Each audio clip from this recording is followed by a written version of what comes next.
Hello dear students, स्वागत है आप सभी का आपके अपने यूट्यूब चैनल एग्री नॉलेज 9198 पर। डियर स्टूडेंट्स, जितने भी राजा महेंद्र प्रताप सिंह राज विश्वविद्यालय अलीगढ़ के स्टूडेंट हैं, बीएससी एग्रीकल्चर फर्स्ट सेमेस्टर के हैं, तो आप सभी को पता होगा कि इस बार विश्वविद्यालय जो आपका पेपर करवाने वाला है वो आपका इस बार पेपर डिस्क्रिप्टिव होगा, यानी कि लिखित में होगा। तो डियर स्टूडेंट्स, ये बायोलॉजी का पेपर है। आप इन क्वेश्चंस को आप तैयार कर लीजिएगा तो आपके एग्जाम में से बहुत ज़्यादा हेल्प मिलेगी। ये क्वेश्चंस आपके एग्जाम में डेफिनेटली पूछे जाएंगे। तो मैं आपको ये प्रश्न है, ओल्ड पेपर है ये आपका, देख लीजिए 2000 दिसंबर 2021 का पेपर है ये। तो इस टाइप के क्वेश्चंस आपके बायोलॉजी में आते हैं, तो ये सारे प्रश्न आप अपनी बुक से देख के तैयार कर लीजिएगा। और डियर फ्रेंड्स, यदि आप हमारे चैनल पर नए हैं, अभी तक चैनल को सब्सक्राइब नहीं किया, तो प्लीज़ चैनल को सब्सक्राइब कर लीजिए। और डियर फ्रेंड्स, इसके पहले हमने एग्रोनॉमी का भी पेपर आपको सॉल्व यहाँ पे एग्रोनॉमी का पेपर भी अपलोड करा दिया है, बीएससी फर्स्ट सेमेस्टर का लिखित वाला। और भी सारे बहुत सारे पेपर करा दिए, उनको आप जाके चैनल पे देख लेंगे। चलिए देखेंगे पहला प्रश्न क्या है, पूछा गया था। ये सारे जो प्रश्न हैं लॉन्ग में पूछे गए थे, 10-10 नंबर में। लेकिन जो राजा महेंद्र प्रताप सिंह राज विश्वविद्यालय अलीगढ़ का एग्जाम पैटर्न है वो पैटर्न अलग है, लेकिन क्वेश्चंस आपके यही रहने वाले हैं। तो पहला है आपका, जीवधारियों के लक्षण देते हुए पादप एवं जंतुओं में अंतर बताइए। पहला क्वेश्चन क्या है आपका, जीवधारियों के लक्षण देते हुए पादप यानी प्लांट और एनिमल में अंतर बताइए। मोस्ट इंपॉर्टेंट क्वेश्चन है, आप इस क्वेश्चंस को एग्जाम में तैयार करके जाएंगे। आप जिस भी बुक से पढ़ रहे हो वहाँ पे आप देखिएगा, तो ये क्वेश्चंस आपको तैयार करके जाना है। दूसरा क्वेश्चंस क्या है हमारा, एक बीजपत्रीय एक बीजपत्रीय एवं द्विबीजपत्रीय पौधों में बाह्य आकार के तना पत्ती पुष्प के आधार पर अंतर प्रदर्शित कीजिए। यानी आपको कह रहा है कि एक बीजपत्री जो पौधे होते हैं, द्विबीजपत्री पौधे होते हैं, तो उसके तना में, पत्ती में, पुष्प के आधार पर इसमें आपको अंतर बताना है। ये भी अच्छा क्वेश्चन है, आप तैयार करके जाएं। अगला है क्वेश्चन नंबर 3 है हमारा, पौधों द्वारा पानी के अवशोषण की कार्यविधि को प्रदर्शित कीजिए। यानी जो पौधे प्लांट है आपके पानी को कैसे अवशोषण करते हैं, इसको आपको वहाँ पे जाके बताना है। जब भी आप एग्ज़ाम देने जाए तो आप बहुत ही अच्छे सुंदर अक्षरों में आपको वहाँ पे लिखें, क्योंकि जितनी ज़्यादा आपकी हैंड राइटिंग अच्छी होगी उतने ही अच्छे आपको नंबर मिलने वाले हैं। क्योंकि जब आपका लिखित पेपर होता है वहाँ पे हैंड राइटिंग का रोल भी बहुत इम्पोर्टेंट होता है। अगर आप सुंदर लिखेंगे तो आपको अच्छे नंबर मिलेंगे। चलिए स्टूडेंट, अगला देखेंगे हम, एक बीजपत्री जड़ की आंतरिक संरचना व कार्यों का सचित्र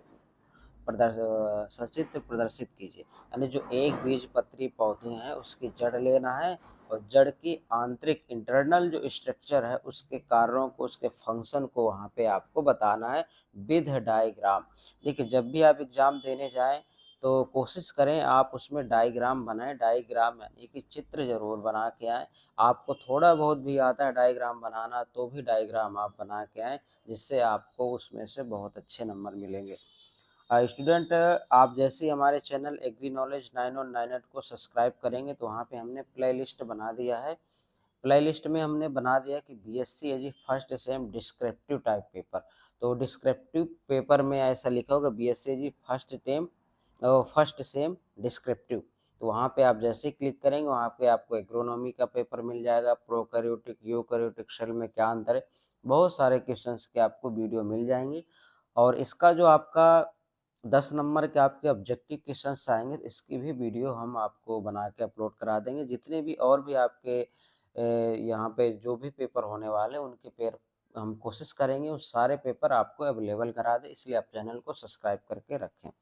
अगला है हमारा 5वें नंबर में क्या पूछा, देखिए, सरसों के पौधों की वनस्पतिक व पुष्प की विशेषता का वर्णन कीजिए तथा कुल का नाम बताइए, महत्व का उल्लेख कीजिए। तो बहुत ही सिंपल और अच्छा क्वेश्चन है। मस्टर्ड के बारे में पूछ रहा है, इसका वनस्पतिक पुष्प की विशेषताओं का वर्णन करना है, ये किस कुल से बिलोंग करता है और इसका क्या महत्व है, इसका उल्लेख लिखना है। महत्व आप सब जानते हैं, बड़े अच्छे से लिख देंगे। अगला है आपका, ग्रेमिनी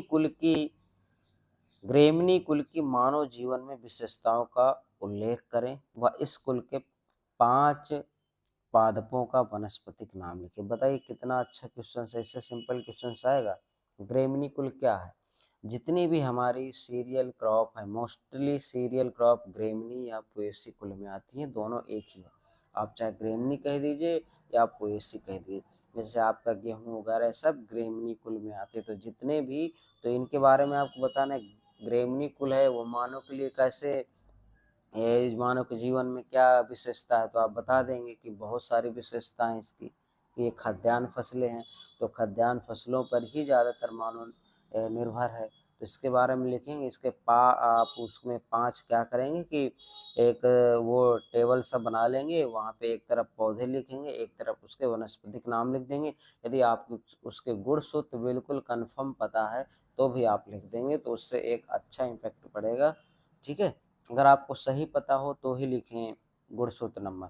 बाकी आप 5 उसके ग्रेमनी कुल के वो तो वनस्पतिक नाम लिख ही लेंगे। अगला देखिए, यहाँ पे क्या 7 में पूछ रहा है, निम्नलिखित में से किन्हीं किन्हीं दो पर उनके कारणों का संक्षिप्त कारणों सहित सूक्ष्म टिप्पणी लिखिए। क्या है, निम्नलिखित किन्हीं दो पर उनके कारणों सहित सूक्ष्म टिप्पणी लिखना है। इन पे आपको किसी दो पे टिप्पणी। स्टोमेटा क्या है, या प्लांट में स्टोपे रंध्र की बात करा, स्टोमेटा कब बंद होता है, कब क्लोज होता है।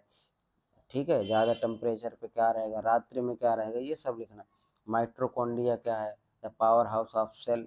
माइट्रोकॉन्ड्रिया के बारे में टिप्पणी लिखना है। न्यूक्लियस केंद्रक, केंद्रक के बारे में लिखे। केंद्रक को क्या कहा जाता है, सेल का ये सीपीयू है एक तरफ से। अब जैसे कंप्यूटर का सीपीयू नहीं होता, कंट्रोल करता, तो ये पूरे सेल के अंदर जो भी पाए जाते हैं सभी का कंट्रोल कौन करता है, ये केंद्रक करता है। ठीक है, तो इस टिप्पणी लिखना है इसके बारे में। तो ये सारे प्रश्न हैं आपके। ठीक है, इन सभी प्रश्नों को आपको एग्जाम में अच्छे से तैयार करके जाना है, ताकि आप अच्छे नंबर ला पाएँ। अगला है, इनमें क्या पूछ रहा है कि तीनों में 3-3 गुणों का उल्लेख करना है और इनमें अंतर स्पष्ट करना है। प्रोकैरियोटिक यूकैरियोटिक कोशिका में क्या अंतर है, ये आपको अंतर बताना है। इसकी भी हमने ऑलरेडी वीडियो बना के डाल दी, आप चैनल पे जाके वहाँ पे देख लीजिएगा। यूकैरियोटिक प्रोकैरियोटिक में क्या अंतर है, ये आपको मिल जाएगा वहाँ पे।